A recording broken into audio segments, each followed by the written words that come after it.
On that, and strong words against the deal, of course. What's the reaction? Mark Dubowitz is executive director of the Foundation for the Defense of Democracies. Joe Rubin, president of the Washington Strategy Group and former deputy assistant secretary of state for legislative affairs. Welcome both. Mark, let me first start with you. They talk about the money.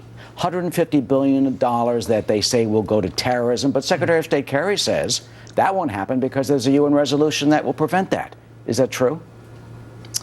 Well, Eric, the problem is, and it's not only $150 billion, it's hundreds of billions of dollars as Iran starts to resell its oil and begins to try to reintegrate itself back into the global financial community and energy markets. So we're talking about hundreds of billions of dollars that the U.S. Treasury Department is now going to have to try and monitor and stop Iran from using it for terrorism. I think that's an impossible task, and Iran will have many billions of dollars to use for terrorism, and also it'll have hundreds of billions of dollars to fortify its economy against our attempt to use future economic sanctions to stop Iran from developing a nuclear program. We lose-lose on both accounts. Well, Joe, do we lose-lose? I mean, what if we can't stop them from spending any of this money on Hamas, Hezbollah, or the Houthis, or potentially terrorist groups to attack us? Well, Eric, thank you for having me. And what we just witnessed on the Capitol lawn is the sad, predictable outcome of a losing hand. We're watching people arguing against the deal when they know they're going to lose the vote. They've had a process ongoing. Well, let me have you address my question, though. I mean, you're politicizing this. Let me just get to the fact. $100 billion. Can we stop Tehran from spending a penny of that on any terrorists?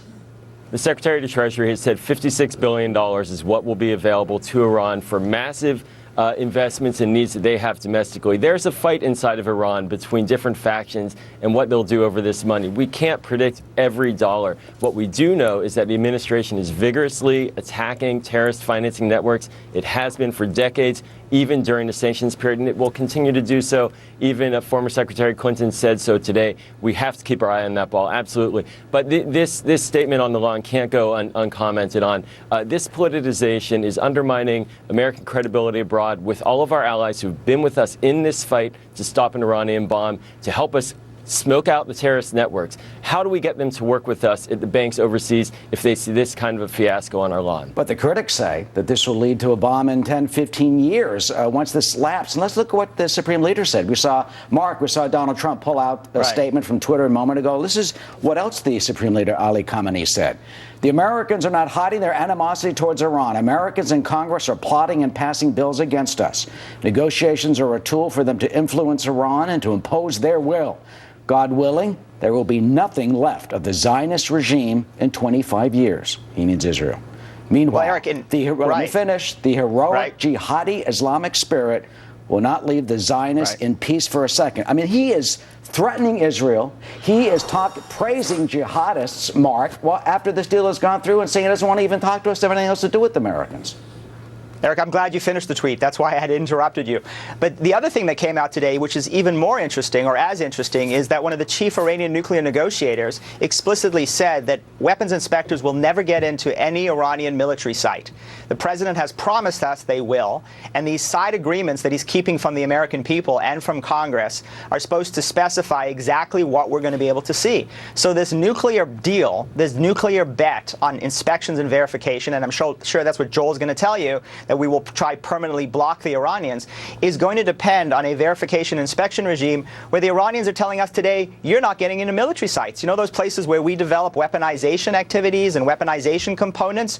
You're not ever getting in. So this agreement is not verifiable, it's not enforceable, and it's an agreement that the Iranians, an Iranian regime that is the leading state sponsor of terrorism, will violate at every opportunity. And Joe, what about that? Look at Parchin, where they supposedly held nuclear explosive tests, and they apparently are going to test their own soil and give it to their IAEA inspectors. Can you trust that type of deal?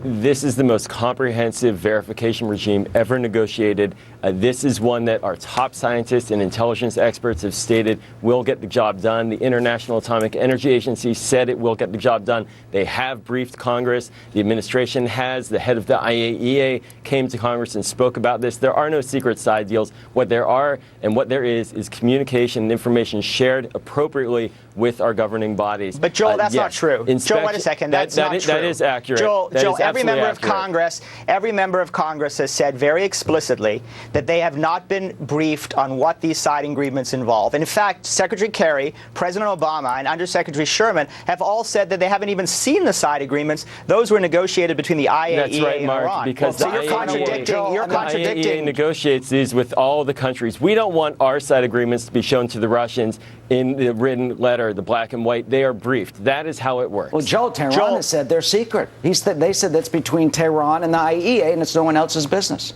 These are agreements that we have the IAEA there as an international body to verify nuclear programs around the world. If they have the confidence in this, we should have the confidence. We sit on their board of directors. This is a very strong organization that is going to verify. All right, Mark, this Wow. last word.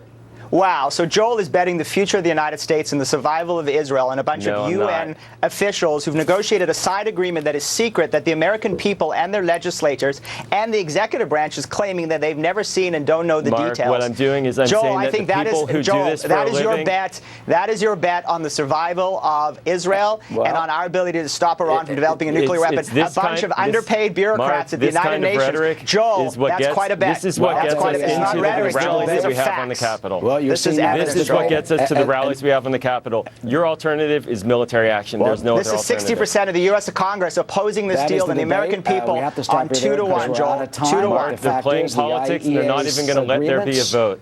Says Tehran are secret. So we'll leave it at that. Mark and Joel. Thanks so much, Thank you. Eric. Thanks, Joel. Take Thank care, you, guys. Eric. Thank